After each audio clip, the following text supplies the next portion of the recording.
All right, and we're back with Nairobi Senator Edwin Sifuna talking about a raft of issues. We're also getting to your questions in a moment. But first, I'd like us to listen to a clip from one of the leaders in ODM, that's Junet Mohamed. Na unajua waziri, wakati tulikuwa tunafukuza Gachagua kasi, kuna kitu ilitembea hapo, huko bunge. Wacha niseme ukweli. Kuna kitu ilitembea nini? Na accounting officer alikuwa mtu naitwa Aaron Cherioti, ndio alikuwa accounting officer. Wengine nimeona wanarukaruka hapa, walikamata hizo vitu na hawakujenga boma. Tafadhali, kila saa impeachment haikuji. Kama umepata kitu kwa impeachment ya Gachagua, tafadhali jenga boma mzuri. Ile boma nimeona na pesa ya Gachagua haitoshani. Kuna hisabu imepotea. Mambo ya kuharibu pesa yako na watu yellow huko Nairobi. Unapeana pesa kwa wa yellow huko Nairobi. Leta pesa hapa chini bana. Tumeelewana? Wale wanajua ile kitu vinaongea wanajua. Sijaona marupurupu na malipo ya hiyo impeachment, sijaona kama imefika Bungoma. Ile nyumba nimeona juzi hapa, hiyo ni nyumba, hiyo mabati haifai kwa mabati kama hiyo. Haifai mabati kama hiyo.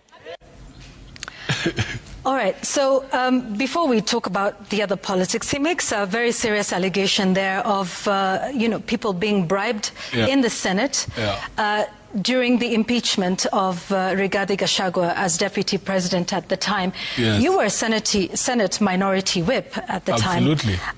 Do you know anything about this? Money being paid to senators to vote a particular way? You know, this thing is always said. I have heard it a million times, and every time they're invited to demonstrate who was giving the money and for what reason, they have never demonstrated that.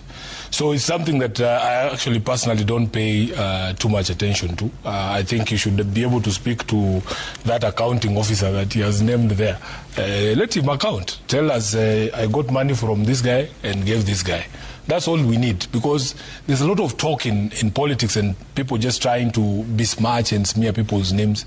But did you hear of any of these allegations? I have heard these things, I think, from the time that Rigathi was impeached. These stories have been there. This is not the first time that you're hearing that story.